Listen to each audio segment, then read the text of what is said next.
Իմ շատ սիրելի ժողովուրդ, գիտեիք, որ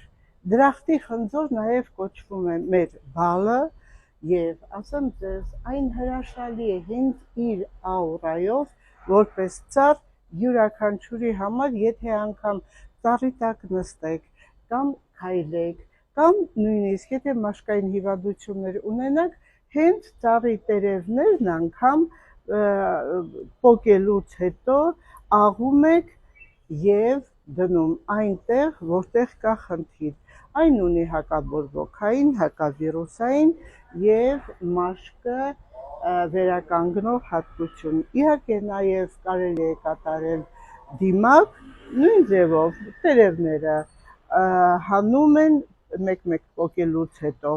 ծեծում կամ աղում եւ դնում դեմքին 20 րոպեից հետո, իհարկե, հետո լվանում, որից հետո կսում են որևիցե մի խոնավեցնող քսուկ կամ ուղղակի կարելի է ձիթապտղի յուղ, բայց այսօր մենք հետաքրքիր թե ենք պատրաստում, մենք պոկում ենք ուղղակի տերևները եւ լցնում այս թեյնիկի մեջ, այնուհետև թեյնիկի վրա ավելացնում ենք մի փոքր լիմոն եւ օգտագործում։ Այն կարող եք դուք նաև որպես տարին 12 ամիս ունենալու համար օգտագործել ուղղակի պահելով սառցախցիկում։ Ավելացնում ենք մի քանի կտոր լիմոն եւ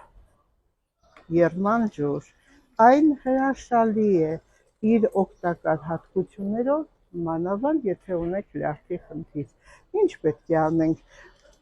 Թողնում ենք 20 րոպե, 20 րոպեից հետո թրմվում է եւ խմում։ Այն ունի լյարդը մաքրող, մանավանդ եթե լյարդի խնդիր կա ձեր օրգանիզմում, եթե նույնիսկ անգամ խնդիր չկա, պետք է յուրաքանչյուր ոք գոնե 40-ից հետո տարին մեկ անգամ ստուգի լյարդը սոնոգրաֆիկ հետազոտությամբ, եթե փոքր ինչ մեծացած է, եթե ջարդակալված է, ապա անպայման կատարել բժշկի բուժում, որովհետև կա հրաշք բուժում, որը լյարդի բջիջները երիտասարդացնում է, որովհետև լյարդը ոչ միայն քամող դեր է կատարում, ոչ միայն իջեցնում է խոլեստերինը, ոչ միայն չի թողնում թույները գնա դեպի օրգանիզմ, այն 40 ավելի գործողություն է կատարում մեր օրգանիզմի համար։ Դրա համար թողնում ենք 20 րոպե, 20 րոպեից հետո լցնում ենք եւ խմում։ Հրաշալի է, որպեսզի գույն լինի, կարող եք ավելացնել 1-2 հատ ռեհանի տերև։ Ընտիր է, ժողովուրդ ջան, օգտագործեք, բայց ասեմ, լյարդը անպայման հետազոտեք։